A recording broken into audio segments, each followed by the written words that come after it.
Your fiancé supporting you dun sa sitwasyon na yun na naiyak ka dahil dun sa mga bash? Dahil kayo nga, parang gano'n. Benjo is a very positive force, and I think that's why our relationship works so well.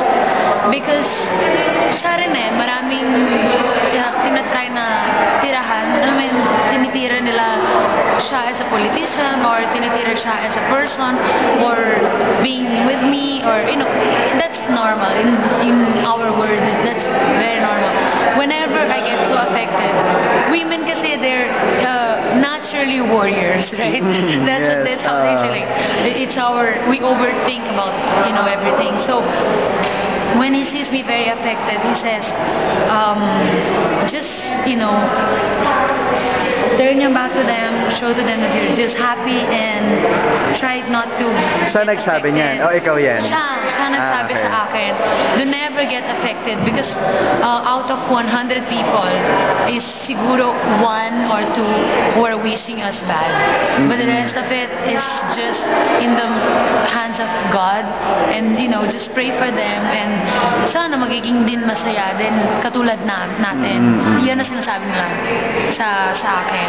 Sabi ni Benjo sa akin na I hope they will be happy for us the way we are happy, because they don't know how happy we are. So if they're trying to pull us down, then just say, okay, good luck sa inyo, God bless you, forgive na lang, kasi there's nothing we can do. We cannot change other people's opinion. Yung family ba ni Benjo is very, very tanggap ka nila, or parang gano'n? Oo, tanggap talaga. And at the point, yung sister niya, my sister-in-law, that's how I call them already, yes. she was here earlier, and Wow. imagine she's seeing me doing this pictorial. Of course, this pictorial is for an advocacy, Yes, but still, all of the top models here are barely wearing clothes. Yes. So she was very supportive to come over, and Benjo as well, he's very supportive, with anything. Nung nalaman niya ba, hindi siya nagsabi sa yung wag or something? Meron naman siya mga limitations, syempre, kasi diba, lalaki pa rin. Kahit pa paano ayaw niya na ibang tao makikita yung kung ano sa kanya. Yes, diba? yes. Diba? Pero how you explain and encourage him na hindi naman talagang total? He told me, it's for Mali. Go ahead. Actually, it's funny because we have a stuffed toy in the house. It's an elephant, and then that's our own Mali. It's better to have that Mali. At least it's safe. We can take care of it. It's not like a real animal that we cannot afford to take care of. So, si Benjo is very supportive with my showbiz career. There are limitations, of course. Isa na lang, Diana. Siguro, hindi ko na masyadong halongkatin about the marriage or the wedding. Ano na lang mangyayari yan after the election or before the election? Well, as I said, my dad is the one taking care of it and preparing it by July. July is most probably after elections, I guess. Basically here in the Philippines. It doesn't really matter kung election or hindi, matutuloy naman anyways. It's not about election time or hindi. If I could tell you, we are like kasal na Diba? Like kasal na kami. We live together. So, hindi mo siya ipapublic? I mean, you will not invite television or to go there? If you guys want to come over, if you guys want to come over, we're gonna have a post party wedding.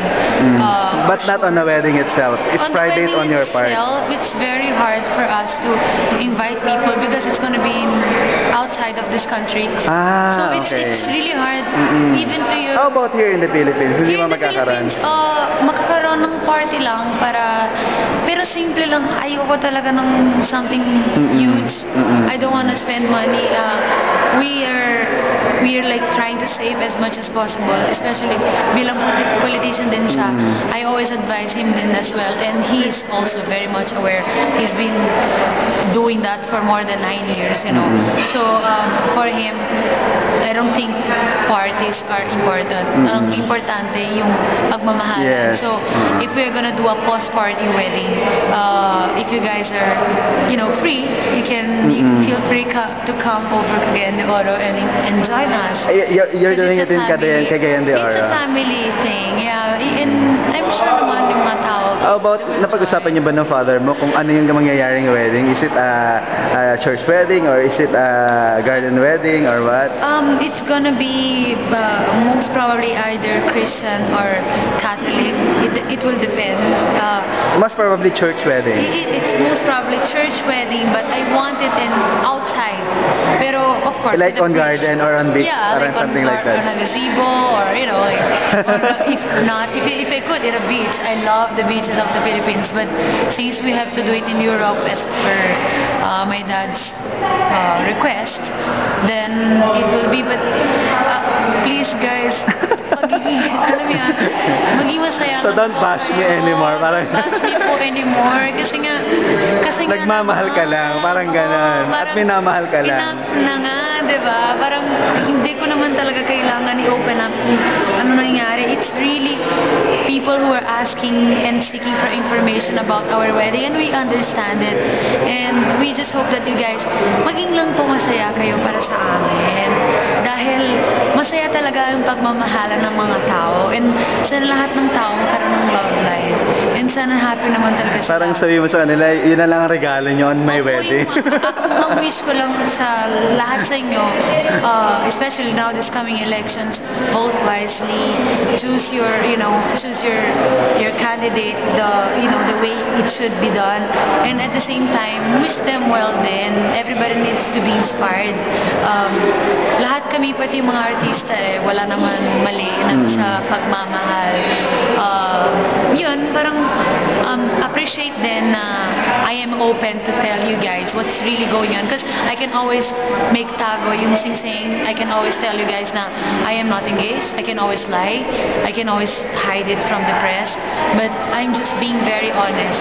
And yun, paliwanag ko na ulit, I'm not a social climber. I work for myself. I work 24/7. You can't see me on the club. If you guys see me on the club, please show me a picture. Yes. My friends are very low profile. Lahat ng mga friends ko, alam mo yan, hindi naman talaga sila super mayaman. And my family is wealthy naman back home. And yun, parang wala akong illness.